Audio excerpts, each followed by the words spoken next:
오늘은 대림절 두 번째 주일입니다. 평강의 왕으로 오시는 예수 그리스도의 은혜와 하나님의 사랑과 성령의 친교가 예배하러 온 여러분과 함께 하시기를 기원합니다. 우리 서로 인사하며 사랑합니다. 감사합니다. 예수님의 희망입니다. 우리의 신앙 고백은 나는 죽고 예수로 삽니다. 예수와 함께 이웃을 살립니다. 예수와 함께 공동체와 세상을 살립니다. 이 고백 여러분의 삶이 되시길 바랍니다. 손을 하나님께 나갑니다.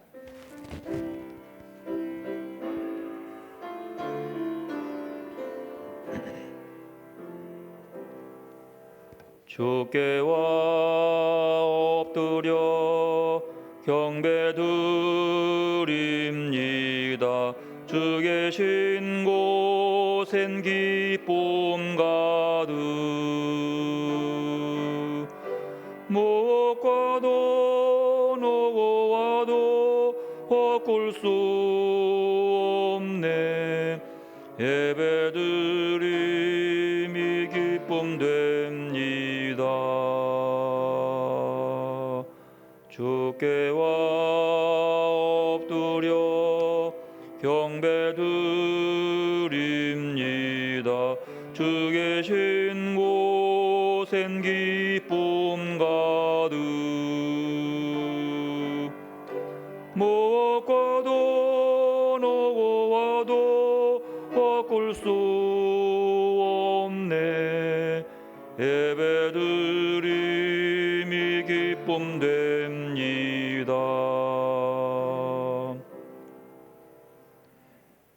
오직 나는 주의 풍성한 사랑을 힘입어 주의 집에 들어가 주를 경외함으로 성전을 향하여 예배하리이다. 주께 피하는 모든 사람은 다 기뻐하며 주의 보호로 말미암아 영원히 기뻐 외치고 주의 이름을 사랑하는 자들은 주를 즐거워하리이다. 하나님은 영이시니 예배하는 자가 영과 진리로 예배할지니라. 아멘.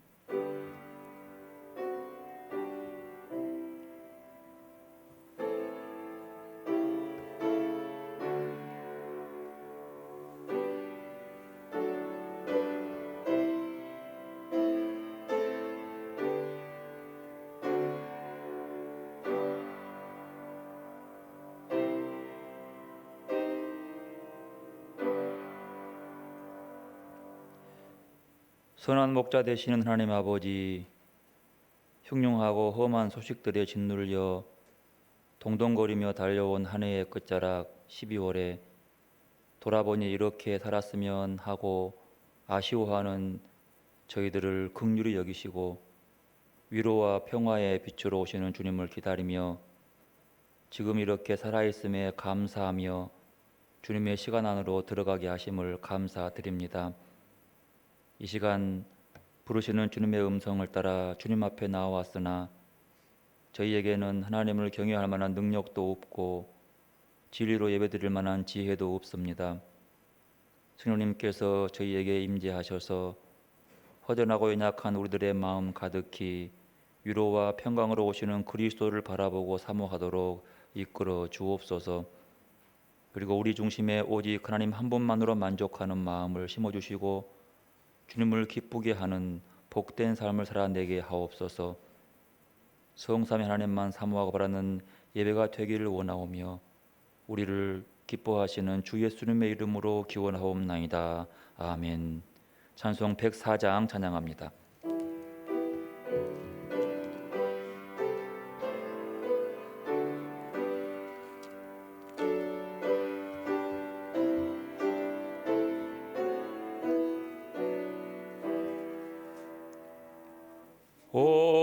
오도소서 임마누엘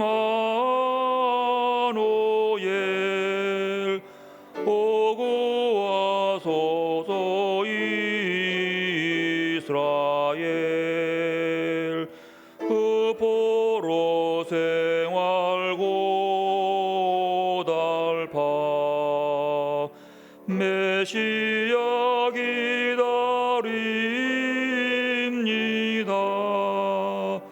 기뻐하라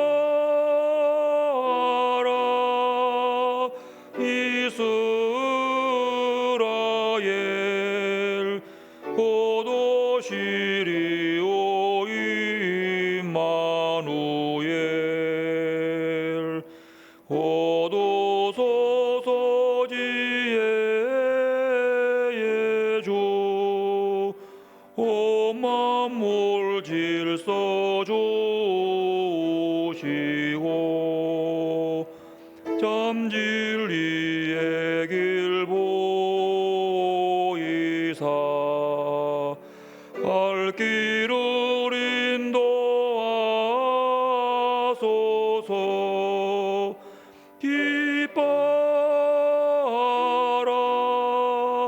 이스라엘 곧 오시리오 임마누엘. 곧 오소서 소망의 주 만백성 한맘 이루어 시기와 분쟁 없애고 참 평화 채워 주소서. 기뻐하라 이스라엘 곧 오시리오 임마누엘.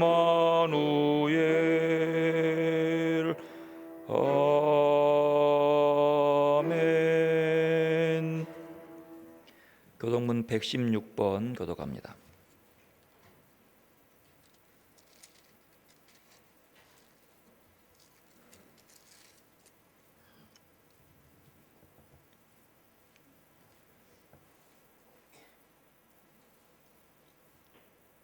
이새의 줄기에 한 싹이 나며 그 뿌리에서 한 가지가 나서 결실할 것이요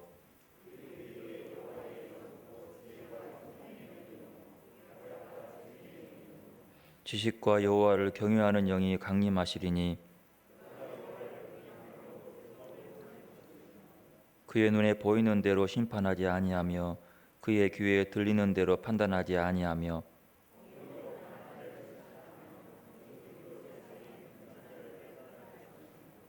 그의 입에 막대기로 세상을 치며 그의 입술의 기운으로 악인을 죽일 것이며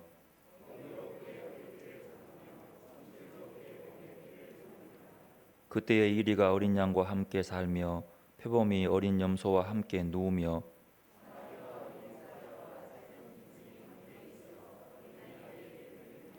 암소와 곰이 함께 먹으며 그것들의 새끼가 함께 엎드리며 사자가 소처럼 풀을 먹을 것이며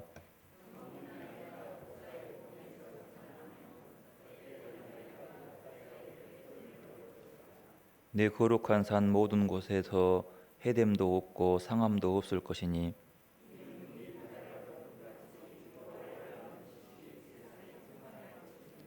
그날에 이새의 뿌리에서 한 싹이 나서 만민의 기치로 설 것이요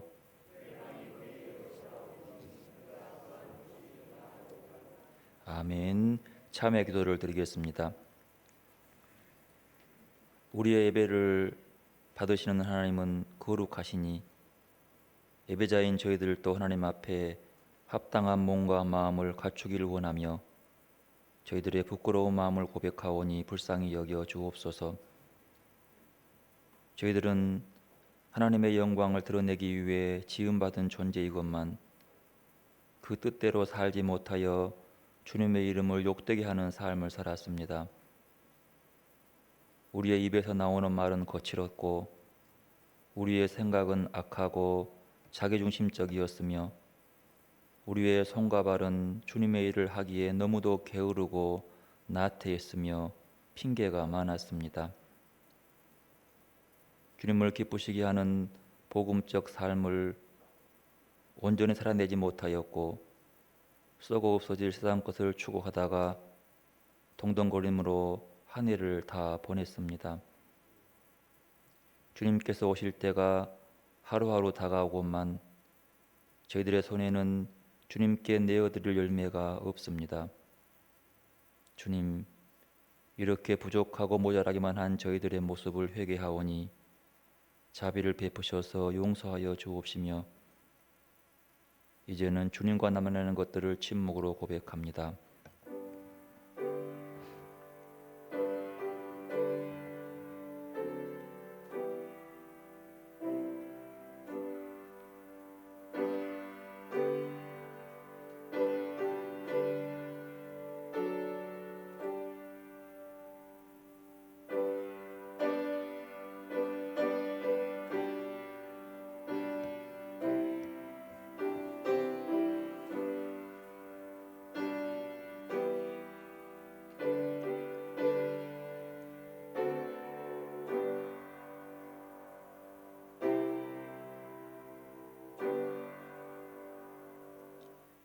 하나님께서 이르시되 저가 나를 사랑한즉 내가 저를 건지리라.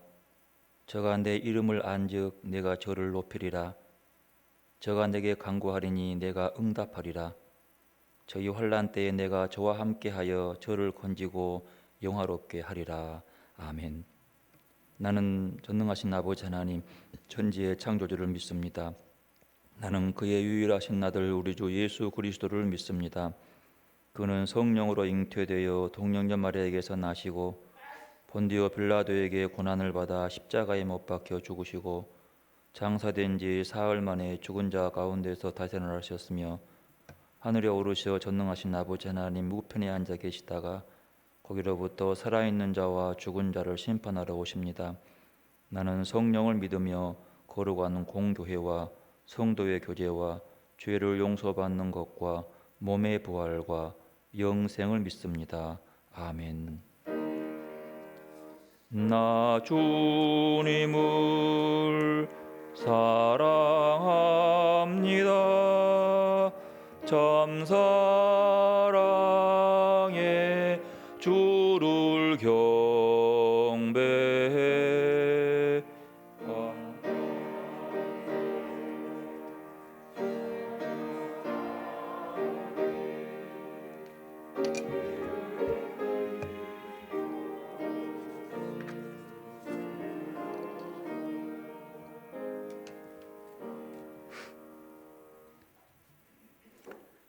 거룩하시고 은혜가 풍성하신 하나님 아버지, 코로나19의 어려움 가운데서도 주님의 다시 오심을 기억하며 주님을 기다리는 믿음으로 대림절 둘째 주일로 함께 모여 하나님 아버지를 예배할 수 있도록 인도하시니 감사를 드립니다.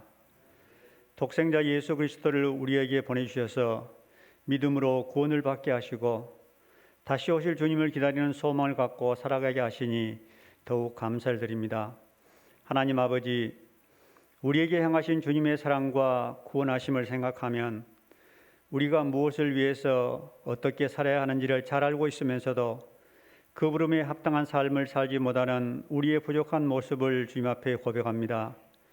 주님, 세상에 속한 것을 얻기 위해서 주님을 놓치는 저희들이 되지 않도록, 그래서 하나님을 향하여 항상 깨어있는 저희들이 되어 주님의 다시 오심을 기다리며 준비할 수 있도록 성령께서 분별의 은총을 허락하여 주시옵소서.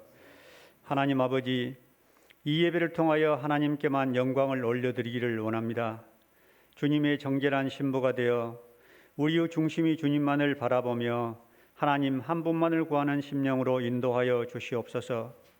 특별히 이 시간 너희가 서로 사랑할 때 네 제자인 줄 알리라고 말씀하시는 주님의 음성을 듣기를 원합니다.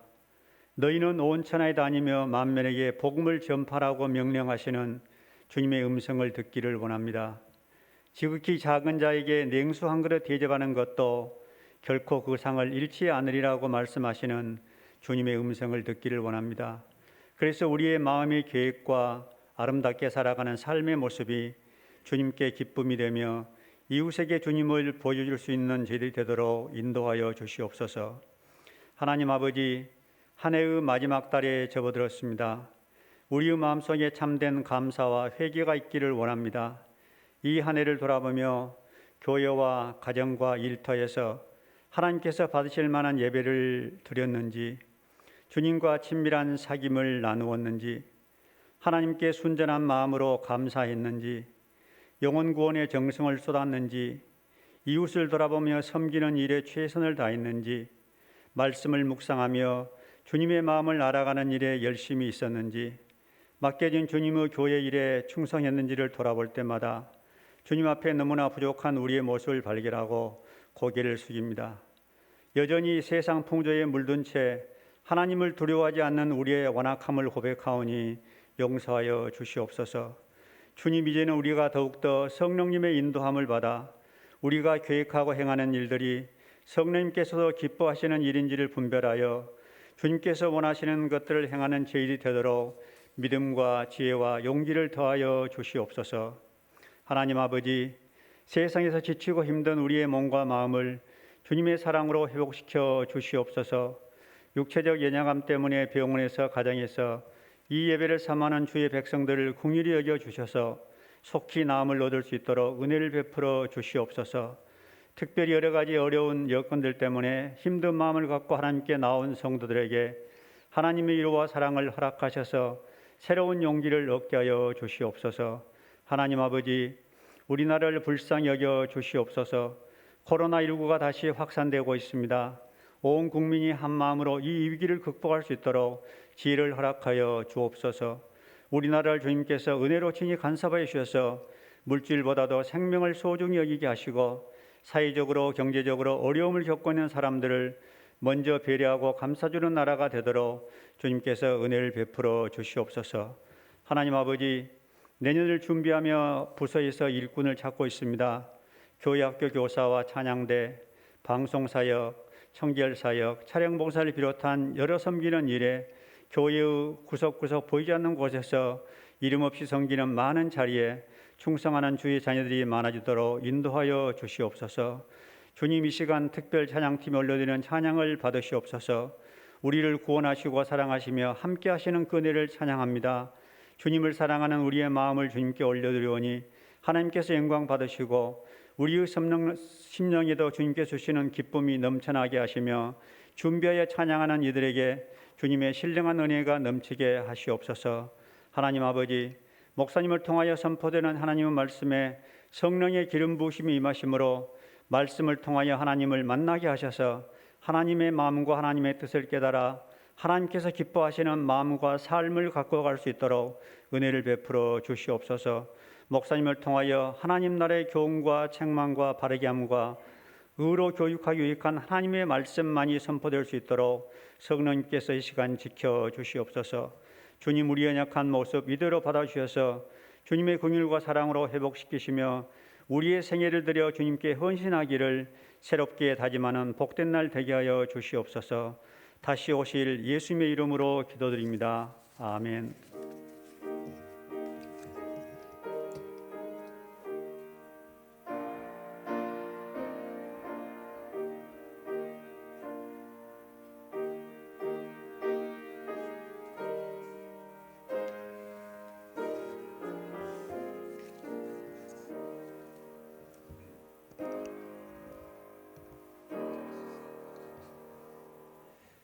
하나님 말씀 이사야 40장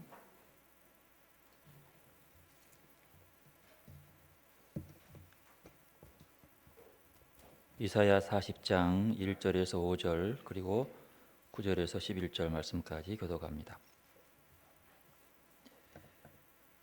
너희 하나님이 이르시되 너희는 위로하라, 내 백성을 위로하라.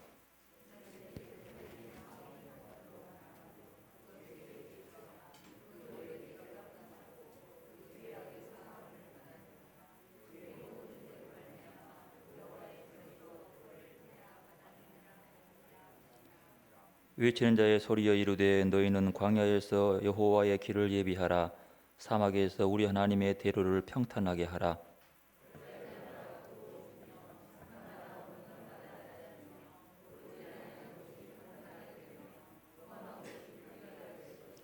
여호와의 영광이 나타나고 모든 육체가 그것을 함께 보리라. 이는 여호와의 입이 말씀하셨느니라. 9절입니다.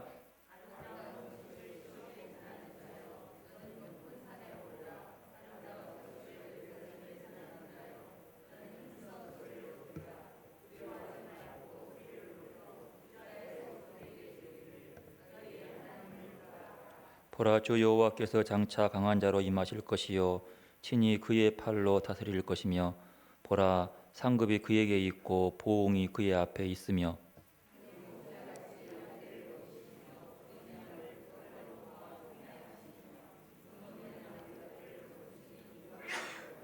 아멘. 마가복음 1장 신약성 마가복음 1장 1절에서 8절 말씀 교독합니다.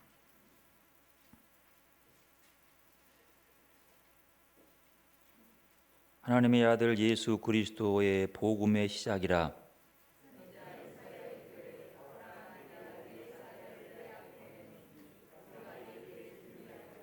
광야에 외치는 자의 소리가 있어 이르되 너희는 주의 길을 준비하라, 그의 오실 길을 곧게 하라. 기록된 것과 같이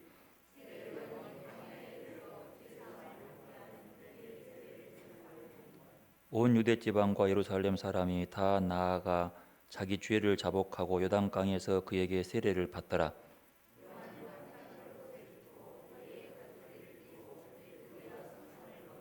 그가 전파하여 이르되 나보다 능력 많으신 이가 내 뒤에 오시나니 나는 굽혀 그의 신발끈을 풀기도 감당하지 못하겠노라.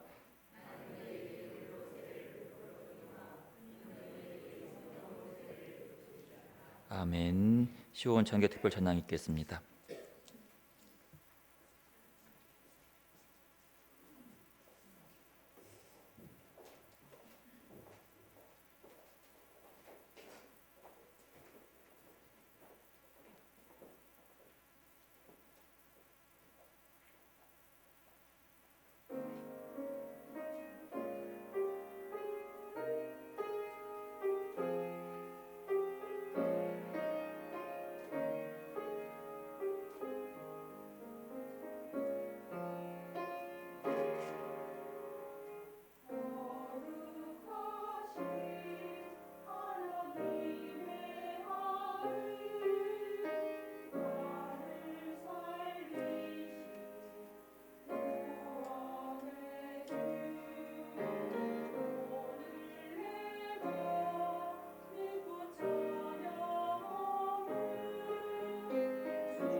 대림절 두 번째 주일에 오실 주님을 기다리는 여러분에게 주님의 평화와 은혜가 함께 하시기를 기원합니다.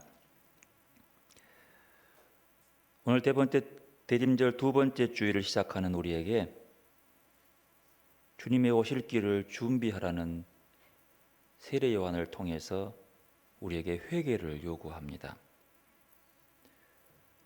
회개는 돌이키는 것인데 어디로 돌이키는 것이냐 하는 것이 중요합니다. 우리 마음이 어디를 향해야 하느냐. 안셀림 그린은 탕자의 비유, 즉 잃어버린 아들의 비유를 통해서 대림절은 우리가 우리 안에 이르도록 초대하고 있다라고 얘기합니다. 탕자의 비유는 누가복음 15장에 나오는 이야기인데요. 누가복음 15장에 이제 이 탕자가 다 재산 잃어버리고 돼지우리에서 주염 열매를 먹고 있다가 너무 힘들어서 자기가 한탄하고 돌아봐요. 17절에 보면은요, 이에 스스로 돌이켜 이르되, 이 스스로 돌이켜 이르되, 공동번역은 이렇게 말합니다. 그제야 제 정신이 든 그는 이렇게 중얼거렸다. 아이고, 우리 아버지 집에는 먹을 게 많은데 하면서 아버지 집을 그리워하는 그 얘기예요.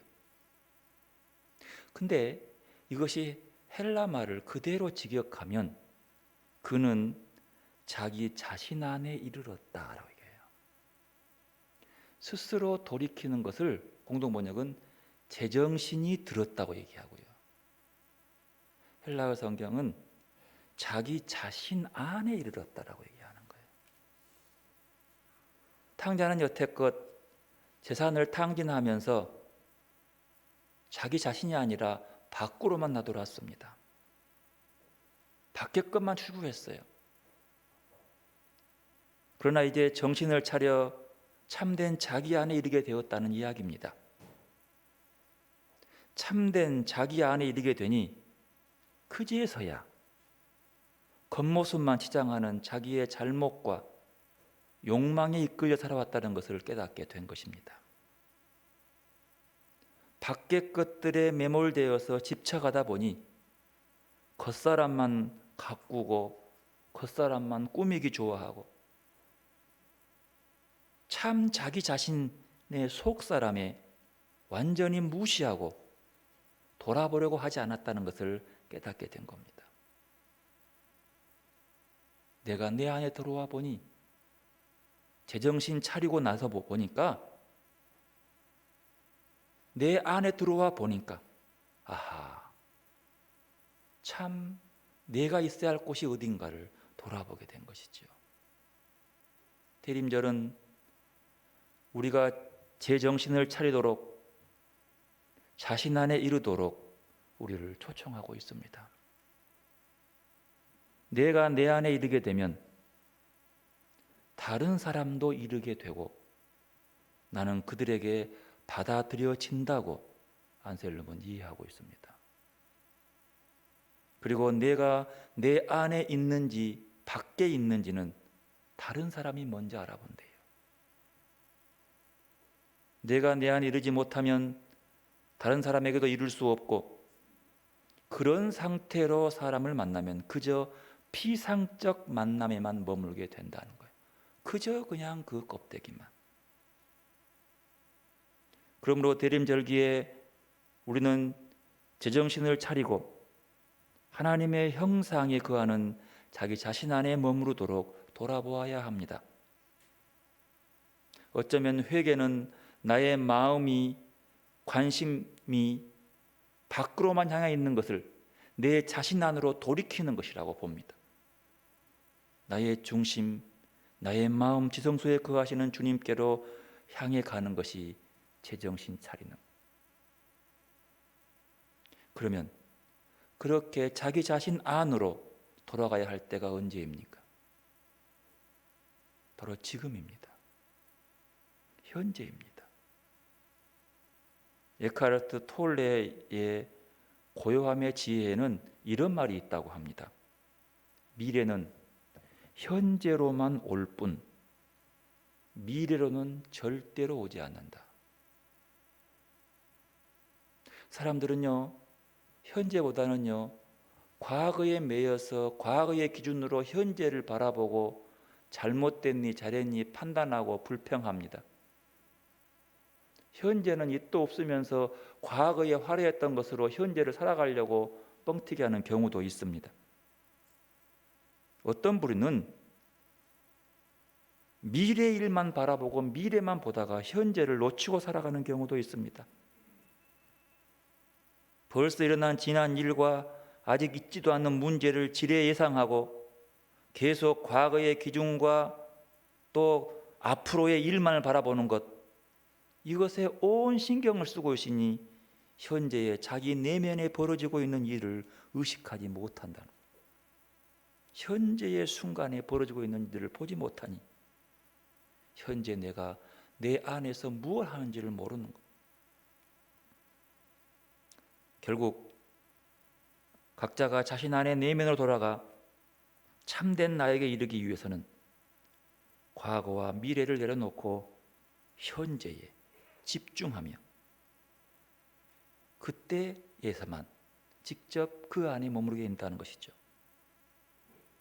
그러므로 대림절기는 과거를 돌아보고 현재를 회개하는 절기이고 미래를 내다보면서 현재에 깨어있는 것이 대림절기라고 봅니다. 그런데 지금 우리의 삶의 자리는 코로나19의 팬데믹 현상 때문에 공경에 처해 있습니다. 아직은 정확한 희망과 미래를 내다볼 수 없어서 자신을 돌아보기는커녕 그저 불평불만으로 남 탓만 하는 현실인 것 같습니다. 그런데 코로나 전염병의 확대보다도 더 심각하게 우리의 마음을 붙잡고 있는 것은, 우리를 불안하게 하는 것은 경제예요. 경제적 전망이 암울하게 인류의 미래가 불확실성을 예측하고 있습니다. 근데요, 코로나 팬데믹이 생기지 않았을 때에도요, 어느 때에도 우리의 경제가 좋다, 이만하면 됐다 한 때는 어느 때도 없었습니다. 모든 나라가 그런 것이 아니라 특히 우리나라 60년대, 70년대, 80년대 어느 시절에 연말 돌아오면서 경제가 좋다, 편할 것이다라고 예측한 경우는 별로 없었습니다. 언제나 못 살겠다, 언제나 힘들겠다. 특별히 팬데믹으로 총체적 경제 위기에 빠지면서 온 세계가 불황의 늪에 빠졌고 실업자는 늘어나고 고통의 신음소리는 끊이지 않고 신문과 뉴스의 첫 번째 머리가 경제 불황 소식, 첫 번째. 추운 겨울에 더욱더 을씨년스럽게 만드는 것이 경제예요. 그런데요, 어쩔까요? 언제나 연말이면 우리에게는 부족한 것뿐이었습니다. 지금의 삶과 70년대의 삶과 비교해도 엄청난 차이인데 만족하지 못합니다. 더 많은 걸 요구합니다. 왜일까요? 인간의 욕심과 욕망은 어느 것으로도 채울 수 없기 때문입니다. 부자는 어려운 자와 나눔보다도 지금 부자보다 더 많이 채우기 위해서, 이전보다도 수백 배를 더 많이 벌어도 그것이 부족하다고 합니다. 그래서 경제가 잘못됐니, 나라가 잘못됐니라고 따집니다. 만족을 못해. 내 욕심 때문입니다. 이렇게 힘들고 코로나 때문에 힘들지만 경제적으로 일자리를 잃은 이런 고통스러움 속에서 어떻게 성탄절 운운하면서 우리 마음이 이것을 기쁘게 즐겁게 기다리고 준비할 수 있을까? 혹시 사치는 아닐까 생각해 봅니다. 그러나 이 어두운 세상에 우리는 또다시 희망을 말하지 않을 수 없습니다. 미국의 흑인 인권운동가 마틴 루터 킹 목사는 이렇게 말했답니다. 우리의 국가는 병들었습니다. 나라에 불안이 생기고 혼란이 여기저기에 일어나고 있습니다. 하지만 주위가 어두워야만 밤하늘의 별을 볼 수 있는 것입니다. 옷이 얇으면 추운 겨울을 정직하게 만나게 되듯이 그러한 정직함이 일으켜 세우는 우리들의 깨달음에 관한 이야기이기도 합니다. 그런데요, 전염병에 대한 세계적 위기, 세계적 경제 불황이 다가오는 경제 위기를 맞으면서 우리는 다시 한번 또다시 원론적인 이야기를 돌아가 볼 필요가 있습니다. 창세기 에덴 동산에서 아담과 하와는 분명 하나님께로부터 모든 것을 다 받아 누렸습니다. 창세기 1장 29절에 보면 하나님이 이르시되 내가 온 지면에 씨 맺는 모든 채소와 씨 가진 열매 맺는 모든 나무를 너희에게 주노니 너희의 먹을거리가 되리라. 모든 것을 에덴 동산에서는 먹을 것과 부족함 없이 우리에게 채워 주었습니다. 그런데 그 아담과 하와, 그 인간들은 금지된 마지막 과일까지 먹어 치우려고 합니다. 모든 것을 채워도 마지막까지 먹어 치우려 하였던 그 탐욕의 개걸스러움이 원죄입니다. 그 원죄는 오늘의 세계까지 계속 이어지고 있습니다. 어쩌면 오늘의 슬픈 비극이 그 원죄로부터 비롯된 것인지 모르겠습니다. 모든 지하 자원을 마지막까지 퍼내려는 욕망, 마지막 물고기까지 싹쓸이로 잡아버리는 탐욕, 마지막 남은 나무까지 베어버리는 잔인한 이기심이 어쩌면 오늘의 재앙을 키운 것인지 모르겠습니다.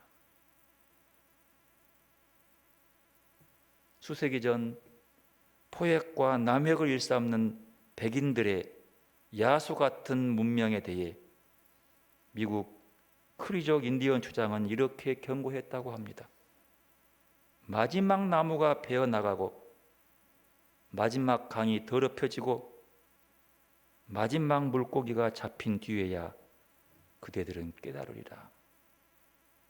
돈을 먹고 살 수 없다는 것을. 이 같은 탐욕과 욕망의 세상에서 원죄의 문제를 해결하지 못해 절망 가운데 허덕이는 자들을 향해서 그래도 오늘 이사야의 말씀은 위로하라고, 내 백성을 위로하라고 하면서 아름다운 소식을 전해줍니다. 또한 이 같은 탐욕과 욕망의 세상에서는 영광의 주님을 맞이할 수 없기 때문에 오늘 또한 이사야서는 외칩니다. 너희는 광야에서 여호와의 길을 예비하라. 사막에서 하나님의 대로를 평탄하게 하라. 골짜기마다 돋우며 산마다 언덕마다 낮아지며 고르지 아니한 곳이 평탄하게 되며 험한 곳이 평지가 될 것이요 여호와의 영광이 나타나고 모든 육체가 그것을 함께 보리라. 함께 보여줄 수 있어야 한다는 거지. 오늘 히브리 성경의 말씀 이사야 40장은 일반적으로 제2 이사야서라고 합니다. 이사야서는 그 내용에 쓰여진 연대기와 어떤 문체를 통해서 세 개의 이사야서로 나눕니다. 1장 39장은 제1 이사야서, 40부터 55장까지는 제2 이사야서, 56부터 66장까지는 제3 이사야서. 이렇게 구분하는 것은 어떤 그 내용상의 시대적인 문제 때문에 그러는 거죠. 근데 40장은 제2 이사야에 속한 거죠. 이때는 이스라엘 백성들이 바벨론 포로 시기였어요. 바벨론 포로 시기가 한참 지나가지고 그곳에서 포로로서의 노예로서의 삶이 얼마나 나라 뺏기고 잃어버리고 그 나라가 아니라 잡혀가가지고 그 포로로 바벨론에 살아갔던 그 고통 속에서 그 하나님의 백성들에게 보내진 예언입니다.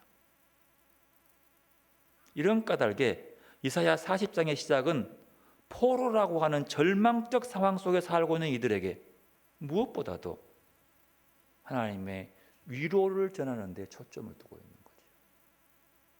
분명히 그들이 하나님의 말씀대로 복된 삶을 살지 못했기 때문에 온 결과였지만 그렇게 타락한 그들에게도 그 죄인인 그들에게도 하나님은 다시 한번 그들을 위로해 주고 새 힘을 주고 소망을 주고 싶었던 것이죠.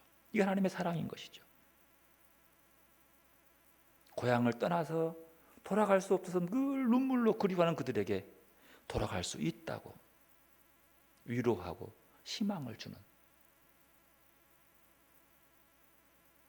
대림절 두 번째 주일에 주시는 말씀은 바로 이렇게 위로와 희망의 소식들입니다. 그러면 이 기다림 속에서 회개와 참회로 돌이켜 보아야 될 것들이 있다고 하는 것이죠. 오늘 마가복음도요. 마가복음서는요. 주후 70년경에 써졌어요. 그러면 주 70년이면 뭐냐 그러면 이스라엘이 로마에게 완전히 멸망당할 때였어요. 다 점령되고 마지막에 이제 이 마사다 전투가 남았었거든요. 남아가지고 싸웠었는데 마지막 몇 년간의 싸움 속에서 드디어 마사다가 탁 치면 마지막 끝났어요. 딱 끝날 때예요. 그러니까 완전히 그 나라가 이제 절망적인 상황에 빠진 이유는 그들의 삶은 이제 모든 주권이 로마에게 넘어가 버린 거죠. 하나님께 예배하고 제사를 드려도 로마 눈치 보고 해야 돼. 거기에 맞춰 살아가야 할 때예요. 그게 마가복음이 기록될 때죠. 사람들은 그 나라에 살 수 없어서 많은 사람들이 뿔뿔이 흩어져서 타향살이를 해야 됐었고, 살아있는 자들도 주권이 없는 모든 것들은 로마 눈치 보면서 하루하루를 살아가야 했던 그때입니다. 바로 그때에 마가는 이렇게 말합니다. 하나님의 아들 예수 그리스도의 복음의 시작이더라. 복음의 시작이다. 저는 여기서 복음에 집중해 봤어요. 여러분, 복음이 무슨 뜻이죠? 있는 그대로. 복음은 복된 소식이에요. 복된 소리, 복된 음성, 또 기쁜 소리, 기쁜 소식. 저는 이 말씀을 주면서 이 복음의 시작, 복음에 대해서 생각해봐요. 복음의 시작이라. 자, 물어볼게요. 지금 마가가 기록되는 그 시대 상황 속에서 이 마가를 읽은 유대인들에게 복음은 뭐였을까요? 그들에게 주어지는 복음은, 듣고 싶은 복음은 다른 게 아니에요. 이 나라가 회복될 것이다. 이 나라가 로마 합쳐서 해방될 것이다. 이런 것 아니겠어요? 지금 힘들지? 세금 내니라고 얼마나 힘드냐? 잘 먹고 잘 살 것이다. 이런 것 아니겠어요? 근데 마가가 전하는 복음은 그랬을까요? 마가는 복음의 시작이라고 하면서 마가가 인용한 글을 봅니다. 이사야의 글이라고 하는데 실은 2절은요 말라기의 말씀입니다. 2절 보면은요, 보라 내가 내 사자를 내 앞에 보내리니 그가 내 길을 준비하리라. 이 말은 이사야의 말씀이 아니라 말라기 말씀. 그리고 3절은 이사야 예언의 말씀입니다. 광야에서 외친 자의 소리가 있어 이르되 너희는 주의 길을 준비하라. 그의 길을 곧게 하라. 우리가 아는 대로 이 말씀들은 모두 세례 요한을 가리키고 있는 거죠. 하지만 세례 요한에 대해서 말하는 것이 아니라 세례 요한에 넘어는 예수 그리스도에 대해서 말하고 있는 겁니다. 그래서 복음은 예수 그리스도이지 세례 요한은 아니었지요. 그런데 유대 사람들은요 세례 요한에게 복음을 듣고 싶었어요. 어떤 복음 들었을까요? 내가 너를 해방해 줄 것이다. 이 나라가 금방 회복될 것이다. 좀만 기다려. 하나님이 이 땅을 복주어서 너희들을 잘 먹고 잘 살게 해줄 것이다. 다시 다윗 같은 왕국을 세워서 평화를 누리게 될 것이다. 이런 얘기를 듣고 싶었던 것이죠. 이런 복음을. 근데 세례요한은요 그런 얘기를 하지 않습니다. 나보다 능력이 많은 신이가 내 뒤에 오시나니 나는 굽혀 그의 신발끈을 풀기도 감당하지 못하겠노라. 자기들이 볼 때는 세례 요한만이 할 수 있는 그 사람이 메시아적인 선포를 예언을 해주기를 바라고 기다리고 바라봤는데 그는 내가 아니라고, 내 뒤에 온 사람이 있는데 나는 그 사람 신발끈도 못 풀어줄 거라고 이렇게 얘기해 버립니다. 얼마나 실망이겠어요. 세례요한의 자리를 한번 보십시오. 세례요한은요 사람은 누구나 다 한 번쯤 자기의 꿈이든 다른 사람의 부추김 속에서는 올라가고 싶은 거예요. 네가 메시아라고 자꾸 얘기하다 보면 자기도 메시아적 행세를 하고 싶은 거예요. 그러나 세례 요한은 그렇지 않았습니다. 그렇게 안 했어요. 아니라고. 내 뒤에 오시는 일이라고. 세례 요한은 주님보다 앞서지 않았습니다. 언제나 주님이 자기 앞이었습니다. 복음의 시작이라. 예수 그리스도의 복음의 시작이라는 것은 예수 그리스도가 가진 것이 복음인 거죠. 예수 그리스도에 가진 것이요. 그런데 그 복음의 시작 속에 누가 나와요? 세례 요한이 나와요. 이게 참 중요해요. 세례 요한. 복음은 예수 그리스도인데 이 복음의 시작 속에서 그 시작을 알리는 사람이 세례 요한이라는 거예요.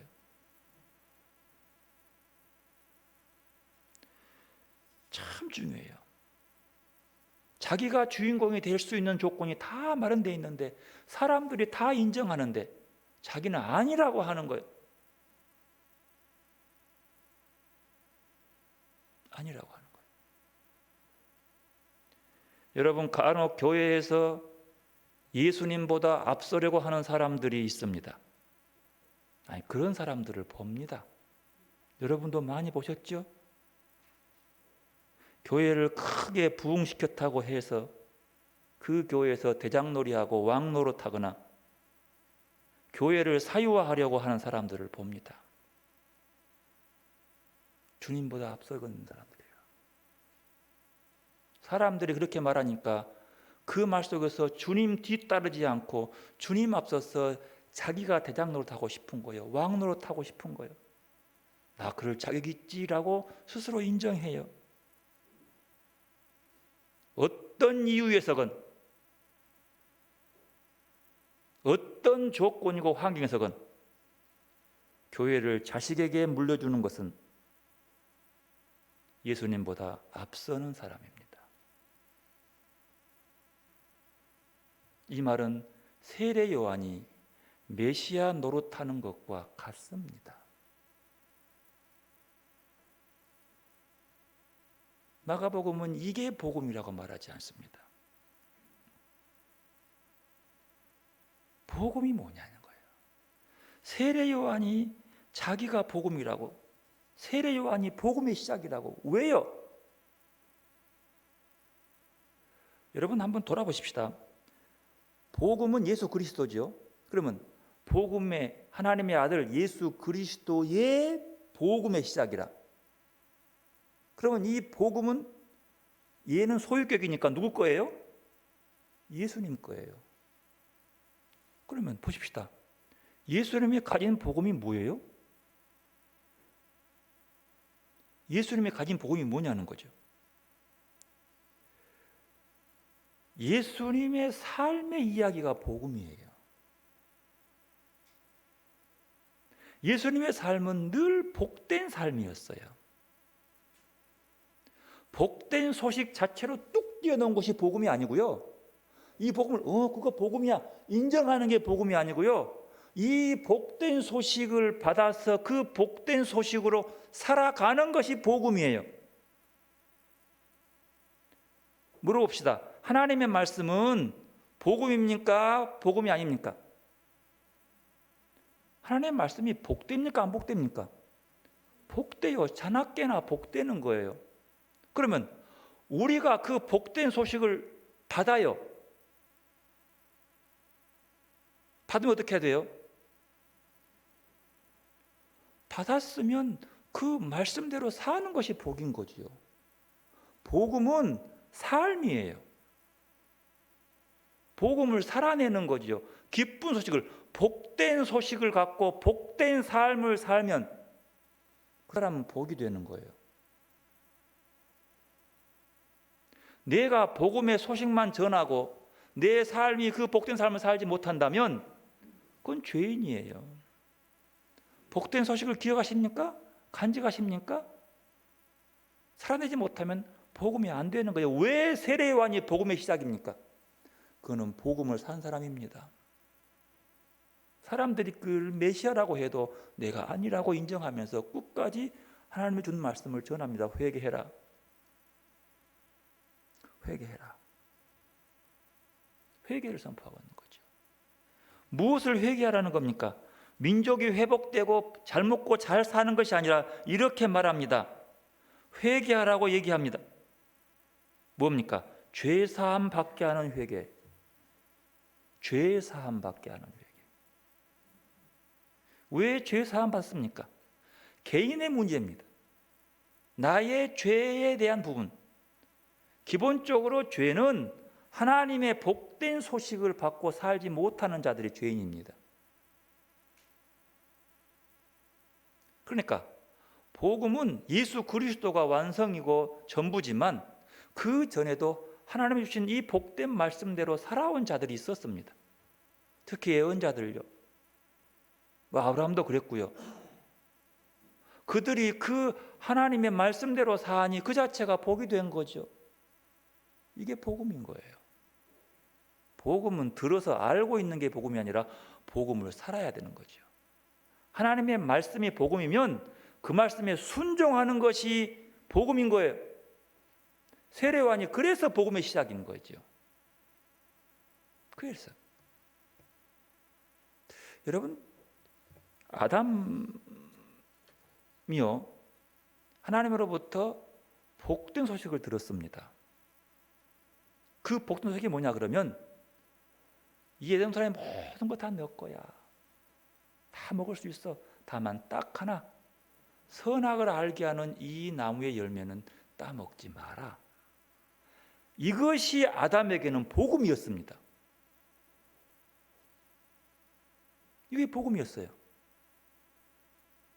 그런데 그 복음을 듣고 그 복음을 살아냈더라면 그는 에덴에서 쫓겨나지 않아요.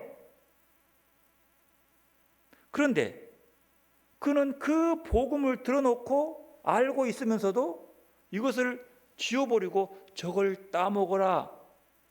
저걸 따먹으면 네가 하나님처럼 될 거요. 라고 하는 그 사탄의 속삭임이 그에게는 복음이 된 거예요. 그래서 그걸 따먹었어. 따먹고 나니까 그의 따먹고 난 이후의 삶 보십시오. 쫓겨나고 다 잃어버렸어요. 그러면 그는 그 귀중한 복음이 뭐예요? 선악과를 따먹지 말아라. 먹으면 너 죽는다. 하는 그 귀한 복음의 말씀을 그는 살아내지 못했다고 하는 거예요. 그래 복음이라고 하는 것은요, 우리에게 전달해 주는 그 복음을 듣고 살아내야 하는 거지요. 십계명은 외우라고 준 게 아니에요. 십계명을 가지고 외우면서 너 이거 못 지키네, 못 지키네, 손가락질하고 따지라고 준 게 아니에요. 십계명은 물어봅시다. 우리에게 복된 말씀이에요? 별로 복되지 않는 말씀이에요?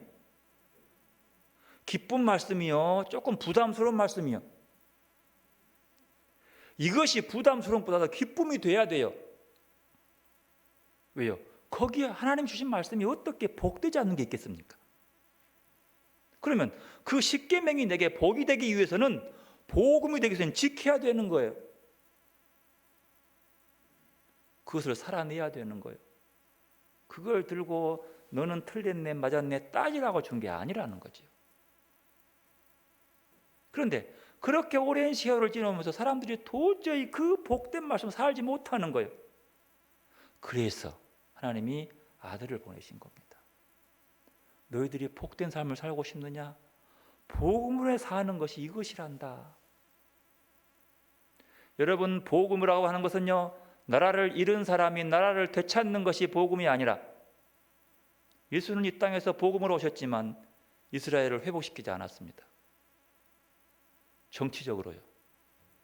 그러나 진정 회복시킨 것은 하나님의 말씀에 순종하며 복음으로 살아갑니다. 복음으로 살아가는 그의 삶의 마지막은 십자가에 죽어버렸어요. 그래서 그것이 복된 삶이었습니다. 그게 복음이었습니다. 복된 소식을 듣는 자들은 그 음성으로 사는 자가 복이 되고, 그 복된 소식을 전해주는 자도 복이 되는 겁니다. 여러분 보십시오. 시편 133편 1절을 보면은요, 보라 형제가 연합하여 동거함이 어찌 그리 선하고 아름다운고. 이 말은 원래 시작돼요. 보라 어찌 그리 선하고 어찌 그리 아름다운고. 형제가 연합하고 한데 모여 사는 것이. 여기서 형제라고 하는 것은요, 여러분 보십시오. 부모가 자식들이 있는데 이 자식들이 서로 연합하고 한데 어울려 사는데 어찌 그렇게 아름답지 않겠습니까? 어찌 기쁘지 않겠습니까? 그지요? 근데요, 여러분 보십시오. 부모가 자식들이 한데 어울려 연합해 사는 것이 그보다 더 좋은 소식이 어디 있어요? 그보다 복된 소식이 어디 있어요? 근데 우리는 하나님의 자녀들입니다. 하나님의 자녀들이요.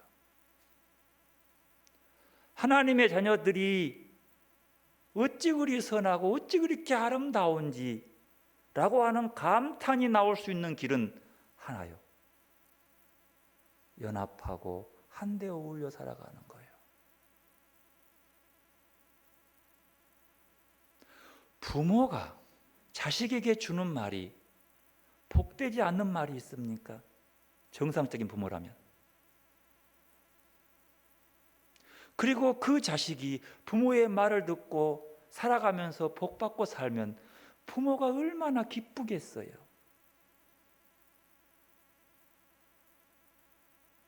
복음은 우리가 복음을 살아내면 복음의 말씀을 주신 아버지가 기뻐해요.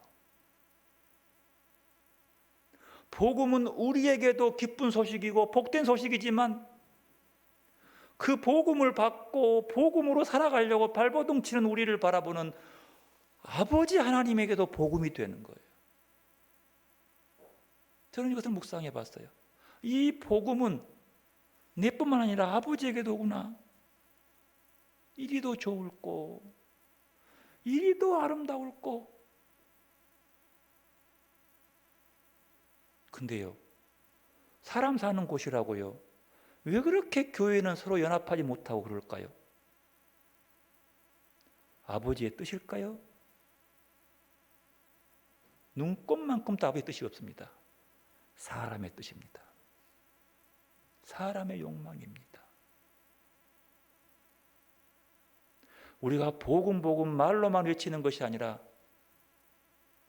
어쩌면 복음을 말로만 믿기 때문에 타락한 교회의 모습이 아닌가 봐요. 말로만 하는 복음. 복음을 살아내지 못하냐니 그 복음이 교회를 망하게 하고 있어요. 그것도 좀 말이 이상하네요. 복음이 교회를 망하게 하다니. 왜요? 복음은 말로만 있고 구호로만 있고 그저 내게 좋은 소식만 기다리니까. 그러나 복음은 지금 여기서 한데 어울려 살아내는 것이, 한데 어울려 즐거워하는 것. 복음은 살아내야 하는 겁니다. 내가 복음을 살아낸다 하는 것, 내가 복음이 되는 거죠. 내가 복음이 되는 것은 복된 소식으로 사니 그 소식이 전할 수밖에 없는 거죠. 복음은 삶의 이야기가 된다는 말씀입니다.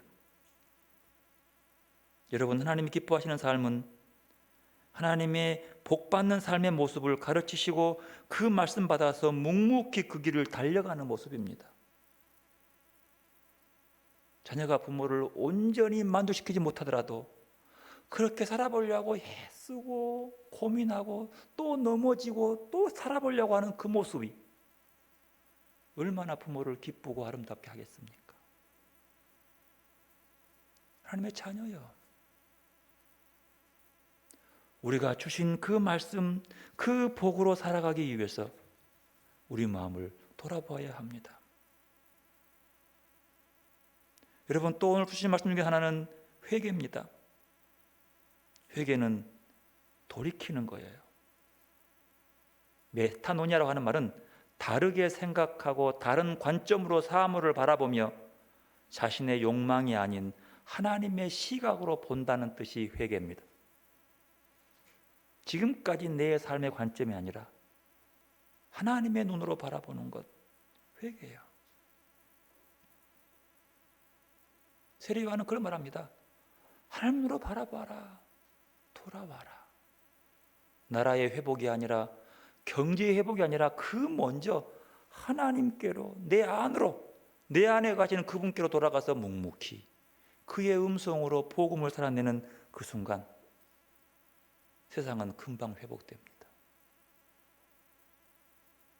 금방 회복됩니다. 회복이 목적이 아니라 내가 목적이야. 보십시오. 이 중차대한 속에서 죄사함을 받게 하는 회개의 세례를 전파합니다. 회개하라, 세례받으라, 새로 태어나라, 거듭나라고 말씀합니다. 회개는 길을 바꾼다는 의미입니다.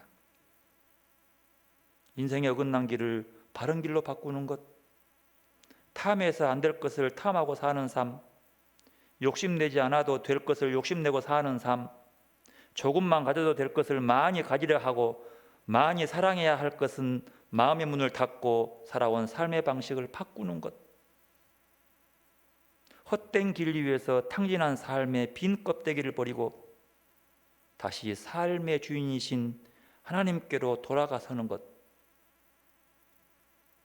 깨어있는 사람만이 참된 길을 갑니다. 늘 깨어서 준비하는, 주님의 말씀을 지키는 사람이 오늘 또 오시는 주님의 길을 예비하고 준비하는 자들의 모습입니다.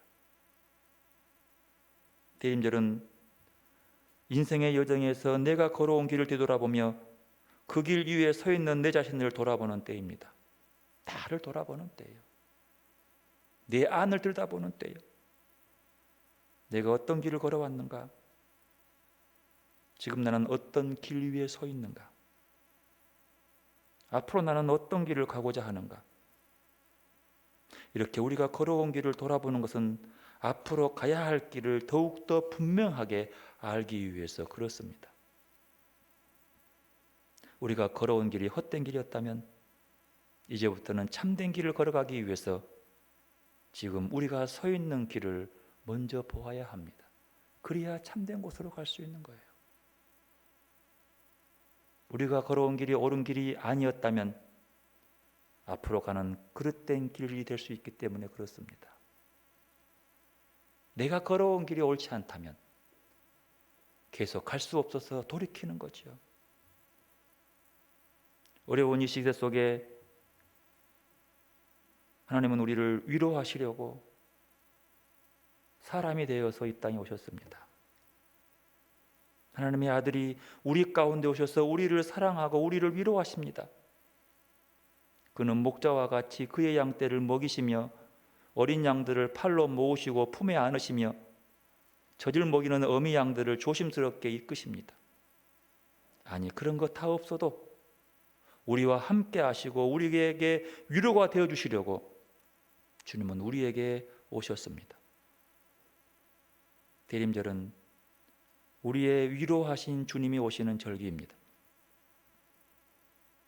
지금 우리에게 주님은 오십니다. 외로워서 공허해서 삶의 의미를 찾지 못해서 상처받고 아파하고 눈물을 흘리는 우리에게 주님은 오십니다. 우리보다 더 아프고 우리보다 더 깊은 상처를 가지신 그 주님이 우리에게 오십니다. 우리를 위로하시려고 주님이 우리에게 오십니다. 주님은 우리에게 말씀합니다. 너희는 위로하여라. 나의 백성을 위로하여라. 여기에 너희 하나님이 계신다 라고 얘기합니다. 이사야는 우리에게 이렇게 아름다운 소식을 전해줍니다. 아름다운 소식을 시온에 전하는 자여 너는 높은 산에 오르라. 아름다운 소식을 예루살렘에 전하는 자여 너는 힘써 소리를 높여라. 두려워하지 말고 소리를 높여 유다 성읍들에게 이르기를 너희의 하나님을 보라 하라. 보라, 주 여호와께서 장차 강한 자로 임하실 것이요 친히 그의 팔로 다스릴 것이라. 보라, 상급이 그에게 있고 보응이 그 앞에 있으며 그는 목자같이 양떼를 먹이며 어린 양을 그 팔로 모아 품에 안으시며 젖먹이는 암컷들을 온순히 인도하시리로다. 아멘. 기도를 하겠습니다. 겸손히 우리에게 위로하고 평화 주시고 오신 주님을 맞이하는 시간 되시기 바랍니다.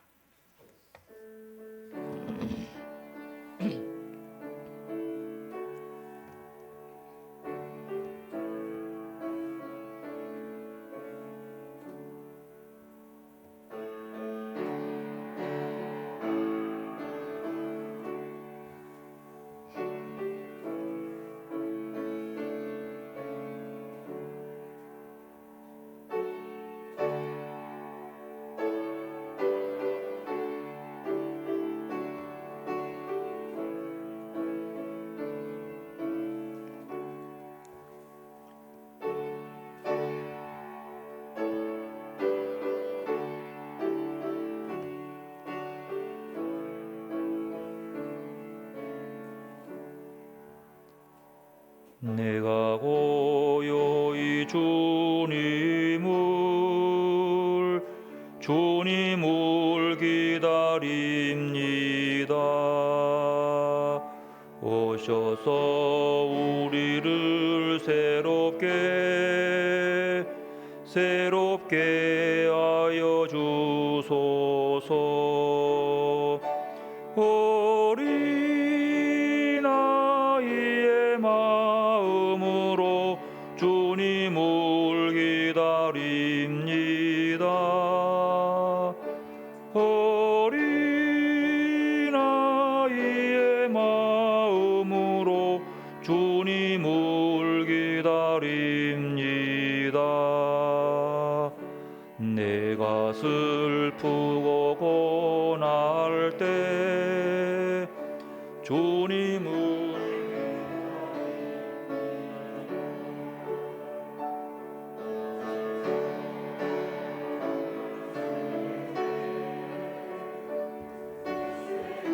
하여 주소서. 어린아이의 마음으로 주님을 기다립니다. 어린아이의 마음으로 주님을 기다립니다.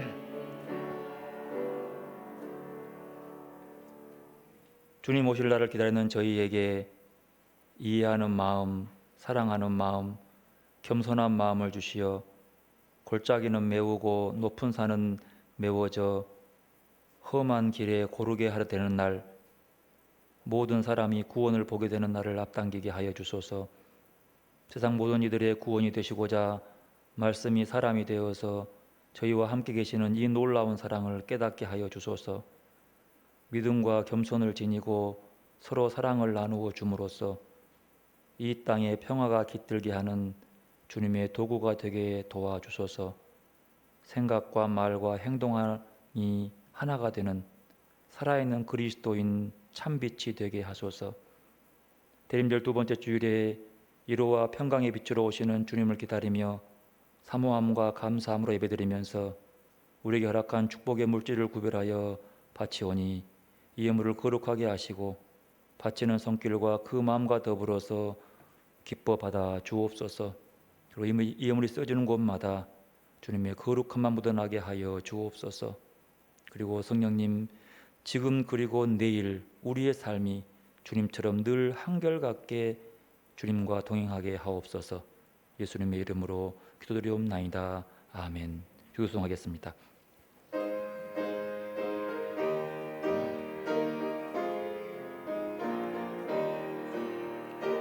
하늘에 계신 우리 아버지, 이름을 거룩하게 하시오며 그 나라 오게 하시오며 그 뜻을 땅에도 이루어 주소서.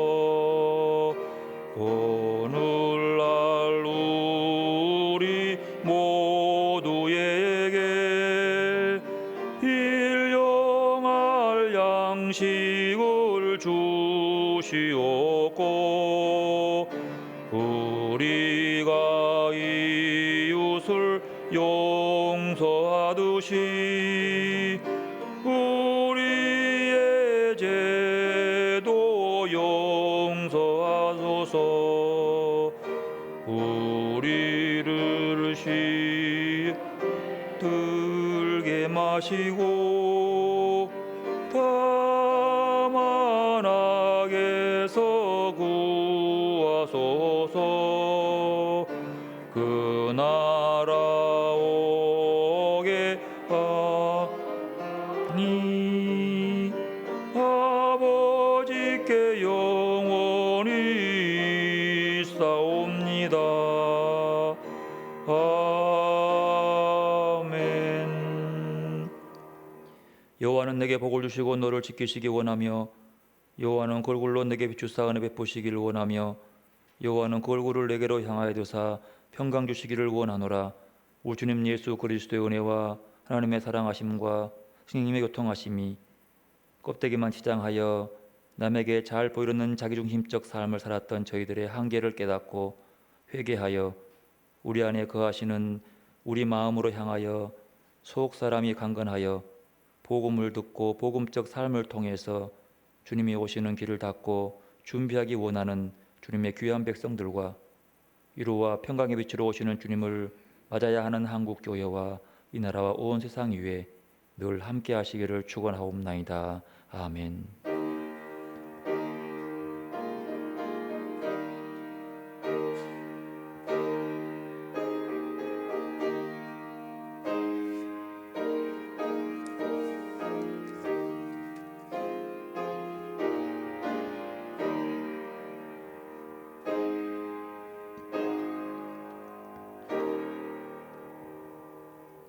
예수님의 희망입니다. 서로 인사하겠습니다. 네, 희망인 줄로 믿습니다. 오늘은 대림 두 번째 주일입니다. 오늘은 연보라색 촛불을 켰습니다. 평강의 빛이라는 명칭을 세웠습니다. 평강과 위로로 왕으로 오시는 주님을 모시는 귀한 한 주간 되시기를 바라겠습니다. 2021년 각 부서 및 자치기관에서는 신규 임원 및 사업계획서를 사무실 주시길 바라겠습니다. 다음 주 오후 4시에 예산당회로 모이도록 하겠습니다. 이는 또 달력이 나왔습니다. 1층 로비에서 배부하니까 필요한 만큼 가져갈 수 있기를 바랍니다. PPT 있습니다. 오늘은 이제 외부의 강사를 초청하는데 꼭 참석하셔서 응원하시길 바라겠습니다. 수능도 마쳤습니다. 여러분 기도해 주셔서 고맙고 수능 때문에 앞으로 이후에 아이들을 좀 더 기도해 주시면 대단히 감사하겠습니다. 어제 그 여수시청에서 이게 문자가 나왔는데 어디 교회인지 모르겠습니다만 교회에서 700명이 예배를 드렸대요. 근데 그 중에 3명이 코로나의 확진자가 있는 거예요. 근데 점사해 보니까 한 명도 전파가 안 된 거예요. 알고 봤더니 다 마스크를 쓰고 있더라고요. 근데 이미 마스크 쓰기 전에 이제 3명은 걸려서 참석해서 예배를 드렸음에도 불구하고 안 했다. 그러면서 이제 문자가 왔더라고요. 그래서 그 문자를 보면서 그렇구나. 그러니까 이제 꼭 예배 드릴 때 마스크 쓰달라 이렇게 하는 그런 부탁으로 들었습니다. 당분간 우리가 이렇게 지키고 상태가 이제 좀 더 안 좋아져 가는데 하지만 그것보다도 더 희망을 가지시고 이 문제가 해결될 수 있도록 돌아볼 수 있고 함께 하시면 되겠습니다. 믿음으로 우리가 잘 방역 수칙을 잘 지키면서 막을 수 있도록 기도해 주시면 대단히 감사하겠습니다.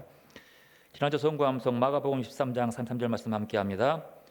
주의하라 깨어 있으라 그때가 언제인지 알지 못함이라.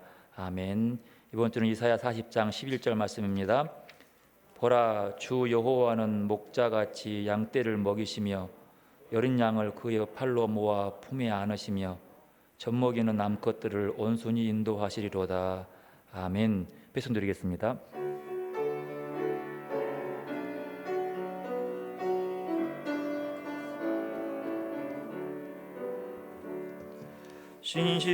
신실하게 진실하게 거룩하게 살게 하소서. 신실하게 진실하게 거룩하게 살게 하소서. 하나님 나의 마음 만져주소서. 하나님 나의 영혼 새롭게 하소서.